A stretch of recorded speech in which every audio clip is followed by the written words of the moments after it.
ये भारत की सदी है, ये भारत का दशक है। तो भारत से हम क्या उम्मीद लगा सकते हैं इस नए वर्ष में, इस नए साल में? आइए जानते हैं। Ladies and gentleman, boys and girls, मैं हूं आपका दोस्त, host, educator, mentor Sanghi sir, और आप सभी का स्वागत करता हूं रीच यूपीएससी पर। चैनल सब्सक्राइब नहीं करा है तो अभी इसी वक्त करें और उसी के साथ साथ बेल आइकन दबाएं ताकि आपको नोटिफिकेशन मिलती रहे। तो आप टाइटल देख सकते हैं, टाइटल स्टेट करता है what to expect from India in 2024। 2024 में आप भारत से क्या उम्मीद रख सकते हैं? एक चुनाव का साल है और उसी के साथ साथ आप बजट 2024 से क्या उम्मीद रख सकते हैं? यह सवाल जानने से पहले मैं आपको बताना चाहूंगा कि भारत ने किस तरीके से परफॉर्म करा है पिछले कुछ सालों में, या पिछली टर्म ऑफ गवर्नमेंट से लेके इस टर्म तक, 2019 से 2024 तक। एक क्विक रिकैपिटुलेशन करेंगे और आपको बताएंगे भारत सरकार की अचीवमेंट्स इन 5 सालों में।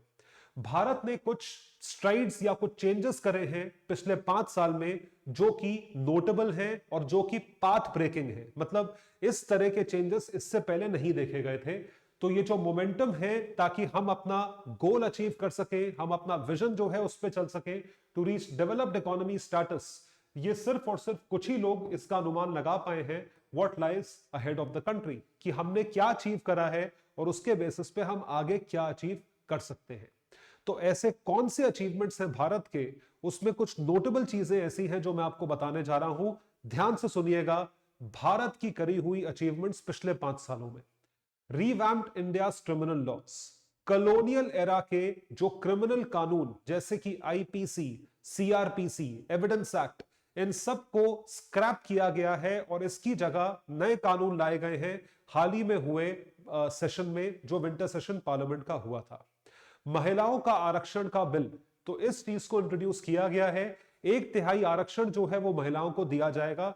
ये महिला सशक्तिकरण के लिए और भारत की उन्नति के लिए एक बहुत भारी कदम उठाया है भारत सरकार ने।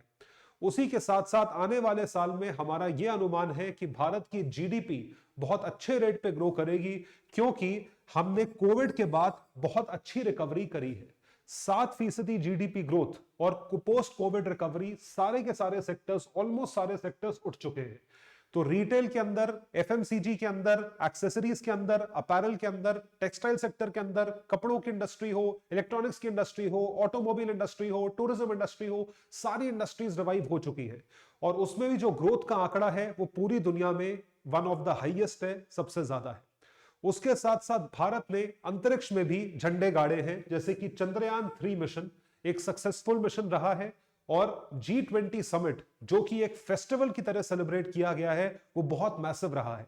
आपको सिर्फ और सिर्फ एक एनेक्डोट बताते हैं, अगली बार का G20 समिट ब्राजील में होने वाला है और ब्राजील के जो राष्ट्रपति हैं वो इस बात से चिंतित हैं कि भारत ने जो बार है, जो स्टैंडर्ड है, वो बहुत हाई कर दिया है G20 का, तो अब उनको भी वैसा ही करना पड़ेगा जैसा भारत ने किया है।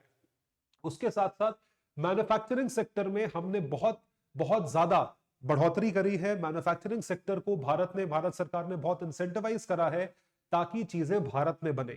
मेक इन इंडिया के तहत हम कोशिश ये कर रहे हैं ज्यादा से ज्यादा मैन्युफैक्चरिंग इंडिया में हो। हालांकि हम डिपेंडेंट हैं चाइना पे, क्योंकि हमारी डिमांड बहुत ज्यादा है।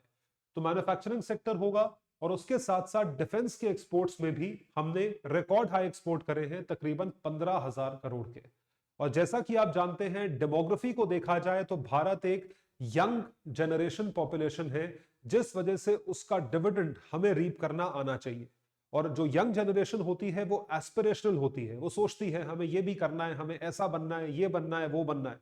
उसकी वजह से उस एस्पिरेशनल यूथ को सही डायरेक्शन देना, सही दिशा देना, ये हमारी सरकार की जिम्मेदारी है, जो सरकार अलग अलग स्कीमों के द्वारा कर रही है, चाहे वो स्किल इंडिया हो, डिजिटल इंडिया हो, मनरेगा स्कीम हो, और भी कई एम्प्लॉयमेंट प्रोग्राम्स हो। So aspirational youth reconnected to roots and focused on the future, कि आप भारत छोड़ के ना जाएं, आप भारत में ही रहें। ये कुछ भारत की अचीवमेंट्स का रिकैपिटुलेशन था जो मैंने आपको बताया है, और इसके अनुसार 2024 में हम क्या उम्मीद रख सकते हैं, और उसी के साथ साथ आपको यह बताया जाएगा कि बजट में ऐसे क्या क्या चीजें आ सकती हैं जो कि हमारे लिए यूजफुल रहेंगी, और भारत सरकार जो है उनके जरिए हमें ग्रोथ पाथ पे सेट करेगा। So the question is what to expect in 2024। आर्थिक मील पत्थर, इकोनॉमिक माइलस्टोन ऐसा क्या है जो हम इस साल अचीव करेंगे? ये मैंने अपना पर्सनल ओपिनियन यहां पे रखा है ऑन द बेसिस ऑफ हमने पिछले सालों में क्या करा है। ये न्यूज आर्टिकल से चीजें नहीं ली गई हैं, ये हमने खुद, हमारी टीम ने मेहनत करके ये पूरा का पूरा आप लोगों के लिए बनाया है, और on the basis of our expectation कि आने वाले टाइम में क्या होगा। इस साल रियल एस्टेट सेक्टर में और टूरिज्म में और ज्यादा ग्रोथ दिखेगी। रियल एस्टेट सेक्टर कुछ कुछ हिस्सों में, कुछ कुछ जगह पे बहुत ज्यादा उछाल मारा है, या बहुत ज्यादा इसमें अप्रिसिएशन देखा गया है रियल एस्टेट सेक्टर में, जहां पे डेवलपमेंट हुआ है। सेम चीज टूरिज्म में, आने वाले टाइम में टूरिज्म और ज्यादा बढ़ेगा। The growth in construction and real estate sector with sharp upswing and hotel and tourism, ये चीज बहुत बढ़ने वाली है। इस सेक्टर में बहुत पैसा बहेगा। This is something that is there. US के फेड रेट्स अब कम होने लग गए हैं, जिस वजह से भारत में भी रेपो रेट जो है वो एडजस्ट करा गया है आरबीआई द्वारा। क्योंकि यूएस में अब थोड़ा पैसा फ्री करा जा रहा है, तो वो पैसा अब इन्वेस्ट होगा और हमारे देश में आएगा एफआईआई और एफडीआई के जरिए। इस वजह से भारत की एफडीआई इनफ्लो में और बैलेंस ऑफ पेमेंट्स में एक उछाल देखा जाएगा, एक पॉजिटिव ग्रोथ देखी जाएगी।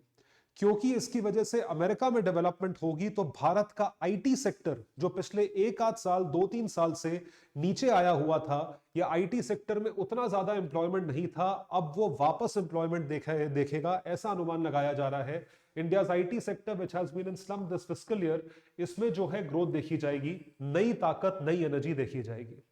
जीडीपी ग्रोथ जो हम इस फाइनेंशियल ईयर 2024-25 आने वाले फाइनेंशियल ईयर में देखेंगे, वो तकरीबन 7 से 9% होगा। It will be between 7 to 9%, 8% के आसपास हो सकता है।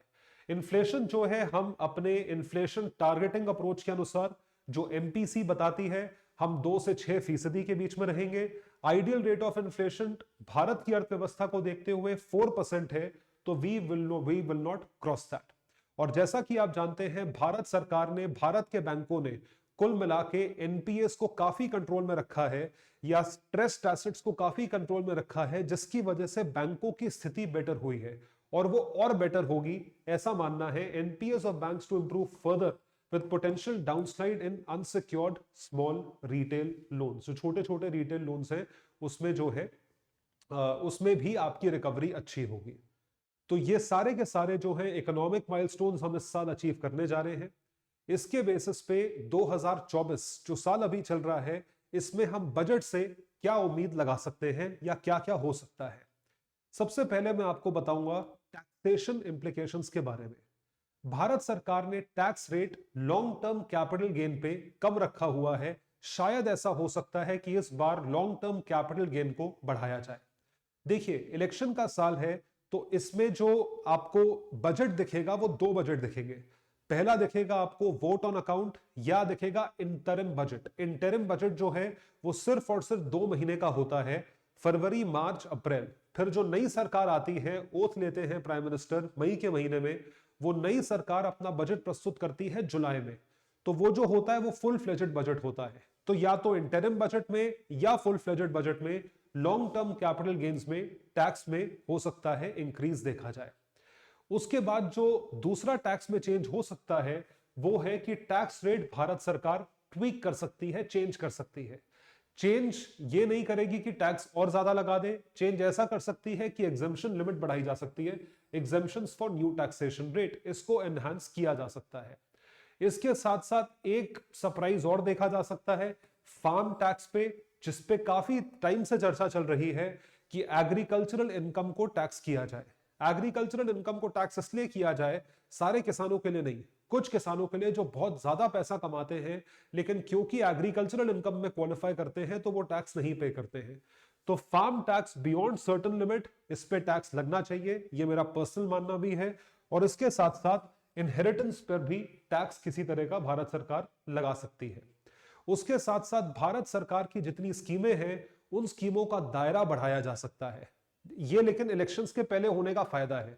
जैसे कि सबसे बड़ी health scheme Ayushman Bharat scheme, इसमें जो मुआवजा दिया जाता है वो 5 लाख रुपए का है, या ऐसा कहा जाए इंश्योरेंस कवर 5 लाख रुपए का है, इसको बढ़ाया जा सकता है। और पीएम किसान स्कीम में जो भारत सरकार ने कैश कंपोनेंट रखा है वो 6,000 रुपए रखा है, इसको भी बढ़ाया जा सकता है। तो मोदी गवर्नमेंट का ट्रैक रिकॉर्ड जो है फिस्कली फाइनेंशियली क्लीन था 2019 इलेक्शंस के बाद से लेकर अब तक, यानी कि डेफिसिट को, कोविड वाला साल एक एक्सेप्शन है, लेकिन उसके बाद से फिस्कल डेफिसिट जो है वो कंट्रोल में है। तो शायद भारत सरकार अपना खर्चा इन चीजों पे और ज्यादा ना बढ़ाए, शायद। तो फाइनेंशियली डिसिप्लिन रहना है तो आपको जो है इतना पैसा आप नहीं खर्च कर सकते। This is something which is there with the government of India. उसके साथ साथ भारत सरकार और क्या क्या चीजें अचीव करने की कोशिश कर रही है। हम आवास की, घरों की बात करते हैं, हाउसिंग की, अर्बन हाउसिंग और रूरल हाउसिंग। तो हाउसिंग स्कीम्स जो हैं अर्बन और पुअर की, वो बूस्ट देंगी स्पेंडिंग में, क्योंकि भारत सरकार ने 2-2.5 लाख रुपए तक की सब्सिडीज दी हैं, या ऐसा कहा जाए सब्सिडाइज लोन्स दिए हैं लोगों को जो घर अपना अफोर्ड कर सके।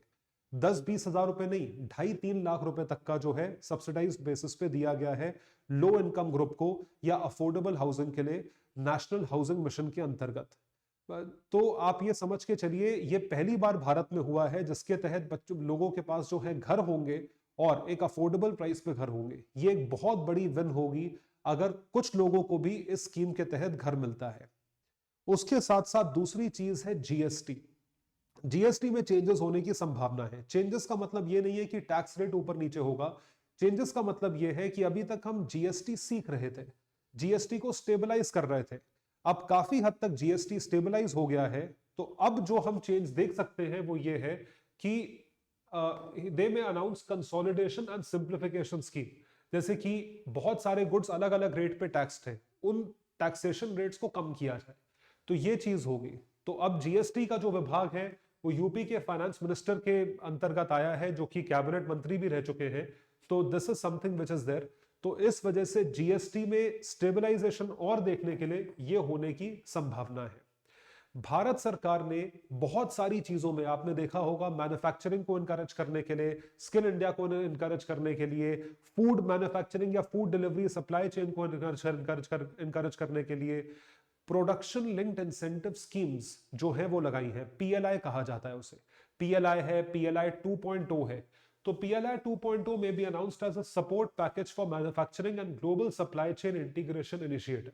ये बहुत जरूरी है क्योंकि हम ये चाहते हैं कि चीजें भारत में बने जिसकी वजह से भारत का विकास हो। देखिए, एक होता है वृद्धि, ग्रोथ, दूसरा होता है विकास, development. We want development to happen which is based on manufacturing, बहुत जरूरी है। और आखिरी चीज जो हम एक्सपेक्ट कर सकते हैं कि कैपिटल एक्सपेंडिचर किस तरीके से किया जाएगा। भारत सरकार बहुत ज्यादा कैपिटल एक्सपेंडिचर जो है वो कर तो रही है, लेकिन इतना नहीं करेगी कि भारत सरकार के ऊपर बहुत बर्डन हो जाए, यानी कि लोन्स लेकर वो चीज करनी पड़े। बिना कैपिटल एक्सपेंडिचर करे आप विकास नहीं कर पाओगे, ये भी हमें पता है। तो दोनों के बीच में बैलेंस क्रिएट करना बहुत जरूरी है। Capex may not see 30 to 40% spike like previous years due to fiscal consolidation, क्योंकि भारत सरकार, जैसा मैंने आपको बताया, फाइनेंशियली डिसिप्लिन्ड है, तो फिस्कल कंसोलिडेशन करेगी, यानी कि अपने आप को कंसोलिडेट करके रखेगी और अपने डेफिसिट्स को कम करेगी, जो कि सरकार ने पिछले 5-6 सालों में करने की कोशिश करी है। इस कानून का नाम है fiscal responsibility and budget management act, FRBMA, जिसके तहत आप फाइनेंशियली अपने आप को कंसोलिडेट करोगे and focus will remain on road, railways and modernisation. ये चीज बहुत जरूरी है भाई, ट्रांसपोर्टेशन बहुत ज्यादा जरूरी है, जिस वजह से आप चाहोगे कि हम एक जगह से दूसरी जगह पहुंच सके। तो ये जो पूरी की पूरी चीज या जो बजट को लेकर मैंने आपको एक बेसिक समराइज चीज बताई है कि ये सब होने की संभावना है, ये सब होने का अनुमान लगाया गया है। ये कहां से आता है? ये आता है जयशंकर साहब के दिए हुए एक स्टेटमेंट के जरिए, जो कि मॉस्को, रशिया में हाल ही में दिया गया था। मॉस्को में जयशंकर साहब ने एक स्टेटमेंट दिया था जिसमें उन्होंने कहा था, India as a nation has to make big decisions next year, यानी कि 2024 में भारत को बहुत बड़े निर्णय लेने होंगे। किस तरह के बड़े निर्णय? जिस तरीके के 2019 में लिए गए थे। 2019 में there were very big initiatives taken, like क्या क्या लिए गए थे? ऑन स्क्रैपिंग आर्टिकल 370, बहुत बड़ा डिसीजन था।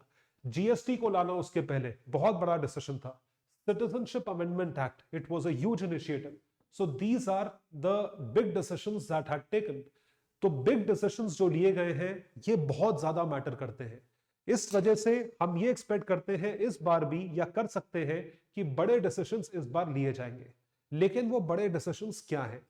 वो बड़े डिसीजंस में जो मैं सोच पा रहा हूं, ये कहीं मेंशन नहीं है, वो है यूनिफॉर्म सिविल कोड, यूसीसी। ये एक बड़ा डिसीजन है। पीओके पे भारत सरकार का बड़ा फैसला, ये एक बड़ा डिसीजन है। क्या फैसला होगा देखने वाली बात है। These are some movements that can be expected. जो बीजेपी का इलेक्शन मैनिफेस्टो है, it will give good idea about what can come. तो अब हम मॉडल कोड ऑफ कंडक्ट जब लागू होगा तो मैनिफेस्टो की बात देख सकते हैं। तो इसमें ऑलरेडी कुछ चीजें जो है विंटर सेशन में की गई हैं, जैसे कि कॉलोनियल लॉस को हटाना, क्रिमिनल कोड को लेकर आना।